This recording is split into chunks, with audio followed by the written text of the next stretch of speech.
طویل انتظار کے بعد بھی کبھی کبھی دعا اور صبر آخری حل ہوتا ہے۔ تم ان چیزوں کی فکر کیوں کرتے ہو جو تم نہیں کر سکتے؟ تم ان پر غور کیوں نہیں کرتے جو اللہ کر سکتا ہے؟ بتاؤ پھر، ہے کچھ ایسا جو وہ نہیں کر سکتا؟ اللہ تعالیٰ کی دی گئی ڈیل کو اپنی چالاکیاں مت سمجھو۔ وہ جب رسی کھینچتا ہے تو انسان منہ کے بل گرتا ہے۔ سوچو تو ذرا، اگر اس دعا کے بعد تمہاری ساری ادھوری دعاؤں نے پورا ہو جانا ہو، جب تم اس کی چاہت تک پہنچ جاؤ گے تب وہ تم تک تمہاری چاہت پہنچا دے گا۔ تم تعلق رکھو تو صحیح، وہ الجبار ہے، ٹوٹے دلوں کو جوڑ دیتا ہے۔ تمہاری دعائیں سنی جا چکی ہے، تمہارے صبر کا صلہ لکھا جا چکا ہے۔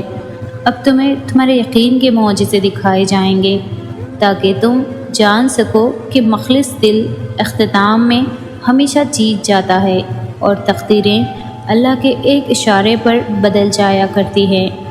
تم دعا کرنا کبھی مت چھوڑنا، مگر ہاں مقدر کے پیچھے کبھی مت بھاگنا۔ بس یقین رکھنا اور انتظار کرنا۔ جو لمحے صبر آزماتے ہیں دراصل وہی قبولیت کے لمحے ہوتے ہیں۔ ہو سکتا ہے اللہ نے تمہیں ہر طرف سے اکیلا کر کے اپنے ساتھ دوستی کا موقع دیا ہو۔ انسان معاف نہیں کرتا، اللہ معاف کر دیتا ہے۔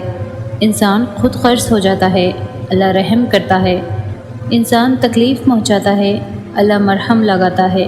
یقیناً اللہ تعالیٰ جلد حساب لینے والا ہے، اور جب تم اس کی رضا میں راضی ہو جاتے ہو تب وہ بھی ساری کائنات کو تمہیں راضی کرنے پر لگا دیتا ہے۔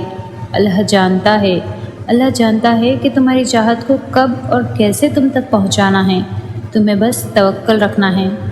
اگر وہ ایک ستارہ تمہیں نہیں مل سکا جو تم نے مانگ رکھا تھا، تو ممکن ہے اللہ نے پورا آسمان تمہارے لیے لکھ رکھا ہے۔